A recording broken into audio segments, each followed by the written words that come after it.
Hello, my monstrosities. Hello once again. Today I bring to you a DbD discussion video. I wanted to expand upon, I guess, my take on something that happened in the dev update where I seem to be in the minority of. Don't get me wrong, I understand pretty much everybody else's point of view, and I don't intend to play devil's advocate for behavior here, but I wanted to talk more about it because I've understood, or I understand why there's outrage on it and why I think that it's more of a good sign than bad. But again, I understand everybody else's point of view. So, if you're watching this about 2 hours later than it came out, Batters Included has been in the game for you. But until then, it's a perk that is coming with Chucky that whenever you are within 12 meters of a completed gen, you are granted a 5% haste status effect up to 5 seconds at max tier. After leaving, the generator's range still lingers, and it got the change in the latest dev update that it will now deactivate when the exit gates are powered. And I, in the dev update, kind of said that I like this change, but the reason I like it is because it tells me that they're future-proofing with balance. Now, again, I understand everybody else's main points to this is that it's already incredibly niche, so there's no point in nerfing it the way that they did from what it was in the PTB, where technically every gen is powered on. So why nerf it? You probably weren't bringing this anyway. But I don't think I just want to defend myself, but I don't know how to put this. I've already said that this tells me that they're future-proofing, which is my main takeaway from this. And everybody kind of pointed out they already let MFT and Hope go on for as long as they did, when everybody knew that was going to be an issue. So why would they do that for Batters Included? That's the other thing that I kind of find myself agreeing with this decision. In my eyes, I read this change as they're future-proofing and they learned their lesson. I saw this as they learned their lesson from MFT Hope, which is why they're taking this precaution now rather than later, because they finally understand how much haste stacking in endgame can feel like a bit much, especially when compounded with something like no it. And I usually don't. Actually, I'm not going to say it how I'm going to say it next. But I do know there's been a few bigger names that have been discussing the effects of haste in this game and how having too much of it for either side makes the game very snowbally. It's a little bit changing the fundamentals and things of that nature. So Well, I don't want to say that that's an area where they got this idea from. However, once again, I think this is learning the lesson from MFT Hope. But instead, I think the more appropriate change, or the more satisfying change for most people, would be to change how haste stacking works. Instead of just disabling one or the other in the endgame, I think the one that most people would accept in the game for either side would be to allow haste, allow the strongest haste effect to be in play at a time, instead of letting haste stack upon one another. Now, will that make the game staler? Admittedly, I think so. But I think that's also the only way that everybody will be happy when it comes to haste. Because let's see, what does no ed give anymore nowadays? No ed, DbD. In the end game, you get 4% movement speed, and that's another thing actually. No ed versus, or haste versus movement speed, because if this stacks, stacked the way they previously that they're trying to prevent, this would mean that as the game reads, sometimes things are coded similarly but not the same. So if no ed isn't coded exactly to give haste, but instead to increase movement speed, and the only way they can display that is with a haste icon, then it would probably still go through with haste. But again, that's something that they should be fixing anyway, right? There's a lot of times in which I've slowly learned why there's so much confusion in DbD. I've talked about how I hate stupid questions and things that are kind of Googleable. So I tried to clear up misconceptions in DbD when I can, the way I want to. I don't find doing educational content to be something I want to more or less pursue in DbD, because I find that with content creation in general, you can make entertaining content, you can make educational content, and then you can make content that's more so you're passionate about and expressing yourself. That's the category that I want to be in. Don't get me wrong, you can express yourself in the others, but that's basically how I see content, and where you really have to wonder who they're doing this for. Are they doing it for the views, or are they doing it for themselves? And educational content is something that you can always do in every video game if you're trying to be a content creator. I'm sorry, this is no longer about batteries included at this portion, but I promise it'll circle back. You can do about any video game, you can do educational content to get some views, but then you get known for that. And there's only so much educating you can do, right?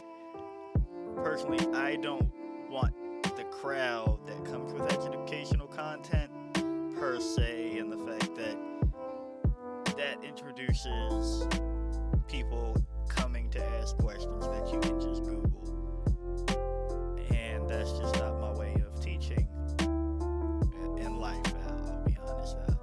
Still not going to expose exactly what I do for a living, but you can make your guesses. I won't answer if you make your guesses in the comments, but hey. And you should be able to learn how to Google certain things. Now, circling back to how to Google certain things, I understand why one person would now be confused on increases your movement speed and receiving haste, because the game has terrible labeling issues with things in general. So for the batteries included, as someone within education as a field, I took this as the lesson learned from MFT Hope. Versus, wow, they're making sure that this side doesn't have what the other side had for a while.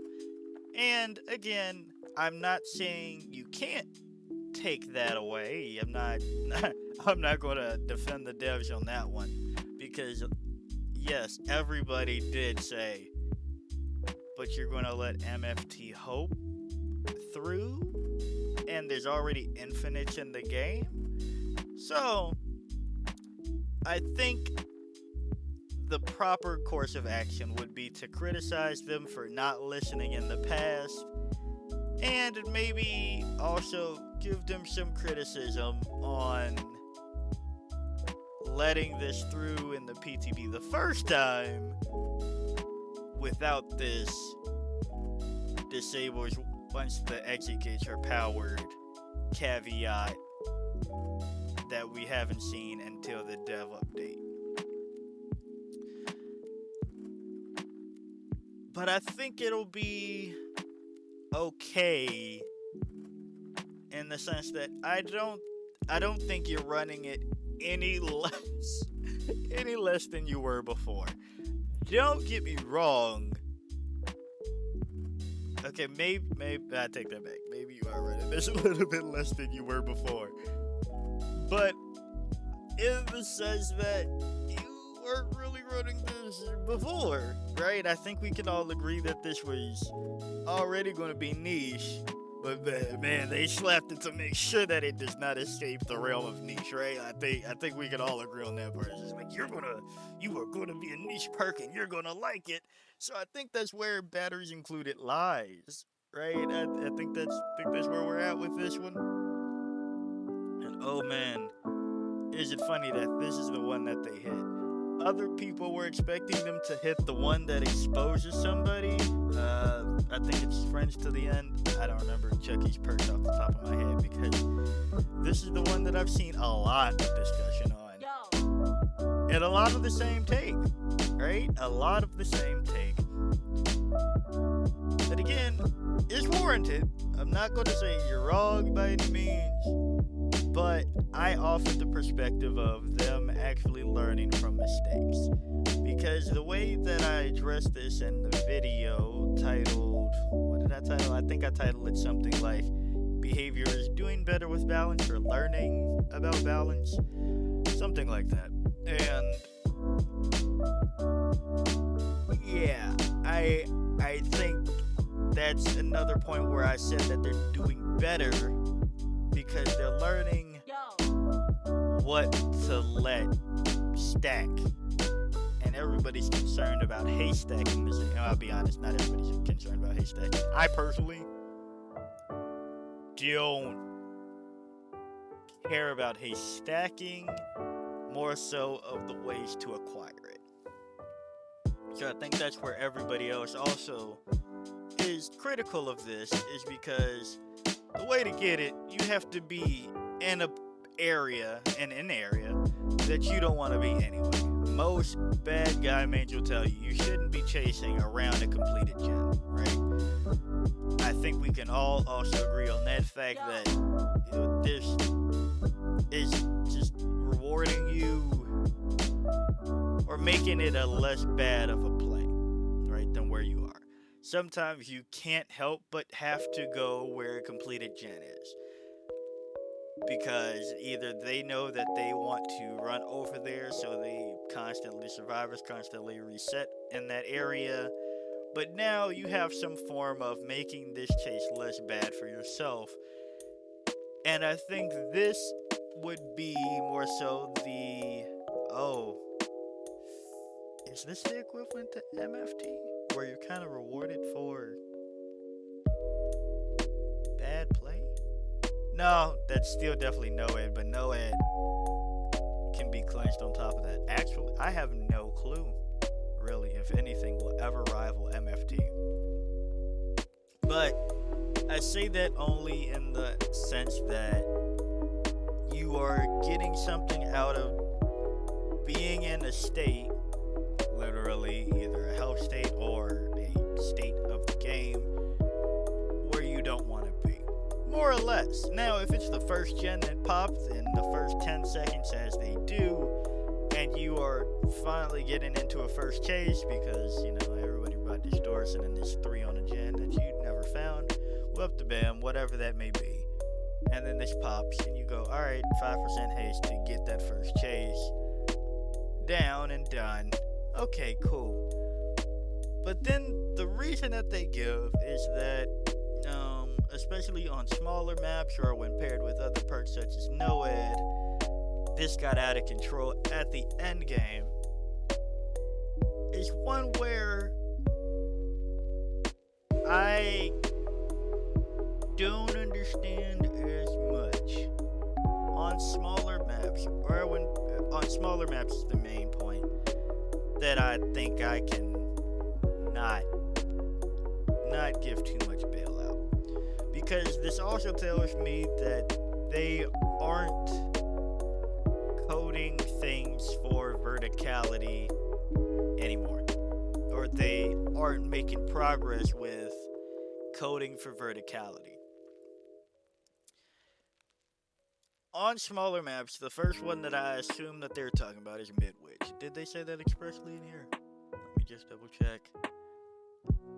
Yeah, no. Okay, so I assumed that they were talking about something like Midwich, or maybe the game, right? Where it's more contained, it's an indoor map, which is funny that indoor maps kind of just means you have walls, but, you know, either way.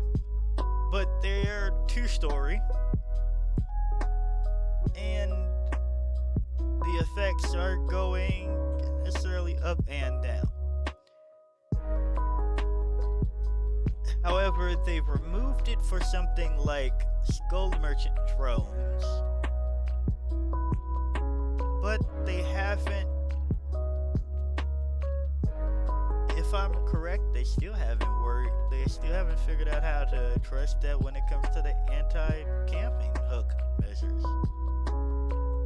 Or they haven't already included that at the time of recording. Let me know in the comments if they finally addressed that, because I actually don't think that they've included that so far. They said they were going to, but I don't remember a patch where they've included it. So I think that's the thing that I'm more concerned about, actually thinking of all of this, is that they haven't made progress on how to address verticality. Because on a smaller map, instead of making it turn off in the end game, this wouldn't matter. Because if you have, I don't know, there are 3 dungeons on top, 3 dungeons on the bottom, if you don't make it so that they're vertically overlapping, but to receive the effect, then this isn't a problem.